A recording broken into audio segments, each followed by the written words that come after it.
కల్తీ కల్లు బాధితులను పరామర్శించి ఒక్కొక్కరికి 1,00,000 రూపాయల ప్రభుత్వ పరిహారం అందించాలని పౌర హక్కుల నేతల డిమాండ్. ఇటీవల కల్తీ కల్లు సంఘటనపై నిజామాబాద్ జిల్లా పౌర హక్కుల ఆల్గోట్ రవీందర్, జిల్లా పౌర హక్కుల సంఘం కార్యదర్శి పోరాకుల నేతల బాధితులను కలిసి వివరాలు తెలుసుకున్నారు. బాన్స్వాడ మండలం, నస్రుల్లాబాద్ మండలం, దుర్కి, అంకోల్, సంగేం, దామరంచ గ్రామాల్లో పర్యటించి కల్లు బాధితులను మరియు అధికారులను కలిసి వివరాలు సేకరించినట్లు తెలిపారు. ఈ సందర్భంగా బాన్సువాడ అతిథి గృహంలో విలేకరుల సమావేశం నిర్వహించి వివరాలను తెలిపారు. ఈ కల్తీ కల్లు బాధితులకు ప్రభుత్వం ఒక్కొక్కరికి 1,00,000 రూపాయలు చెల్లించాలని వారు డిమాండ్ చేశారు.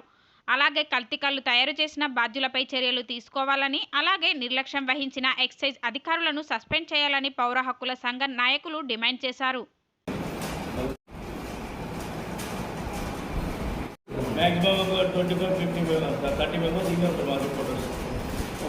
కల్తీ కల్లు బాధితులు ఎవరైతే ఉన్నారో వాళ్ళందరి దగ్గరికి వెళ్ళి కలిసి కల్తీ కల్లు కారణమైనటువంటి వ్యక్తుల్ని అరెస్ట్ చేయాలని డిమాండ్ చేస్తూ ఉన్నారు. ప్రజల ప్రాణాలతో చెలగాటమాడుతూ ఉన్నారు.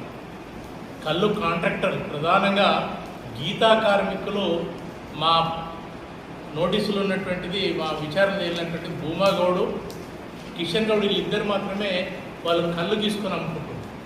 మిగతా అన్ని చోట్ల వాళ్ళు కళ్ళు కాంట్రాక్టర్లే కళ్ళు దుకాణాలు నడుపుతున్నారు. దుర్కి విలేజ్లో కళ్ళు తయారు చేసి అంకోల్ తండా, దుర్కి చుట్టుపక్కల గ్రామాలన్నిటికీ వాళ్ళే సప్లై చేస్తూ ఉన్నారు. ఇక్కడ కళ్ళు అసలు గీయడం అనేటటువంటిది 10% కూడా లేదనేది మా విచారం జరిగింది.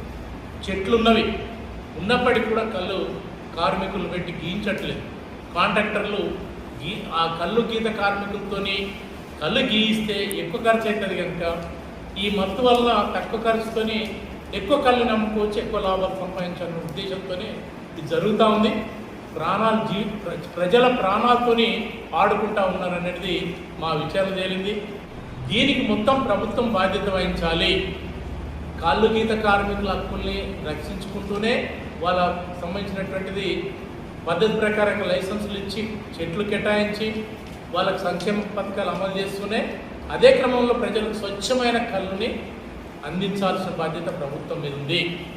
ప్రభుత్వము దాని పర్యవేక్షణ చేయాల్సిన అవసరం ఉంది.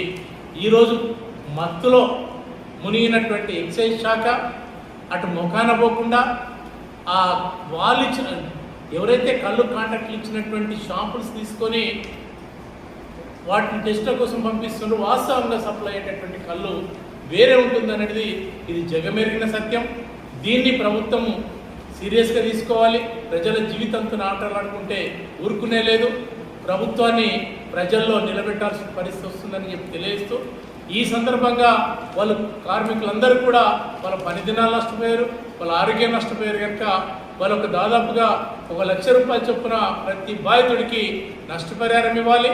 తక్షణమే NDPS యాక్ట్ కింద కేసు నమోదు చేశారు. ఇద్దరి మీద నమోదు చేశారు, సురేందర్ గౌడ్ అండ్ లక్ష్మగౌడ్ మీద. అది కాకుండా దాన్ని నమ్ముతున్నట్టు నాగార్జున గౌడ్ కూడా ఉన్నాడు దీంట్లో, ఆయనను కూడా అరెస్ట్ చేయాలి. ఈ దీంట్లో ఎవరైతే కల్తీ చేస్తున్నారో కళ్ళుని ఆ కల్తీ చేస్తున్నటువంటి వాళ్ళ మీద కూడా కేసు నమోదు చేసి దాంట్లో అరెస్ట్ చేయాలని చెప్పి ఈ సందర్భంగా పౌర హక్కుల సంఘం డిమాండ్ చేస్తుంది. ఎక్సైజ్ శాఖ పూర్తిగా నిర్లక్ష్యం ఉంది. దీనికి సంబంధించినటువంటి ఎక్సైజ్ శాఖ SI, CI వీళ్ళందరినీ కూడా సస్పెండ్ చేయాలనేటటువంటిది కూడా ఈ సందర్భంగా డిమాండ్ చేస్తుంది.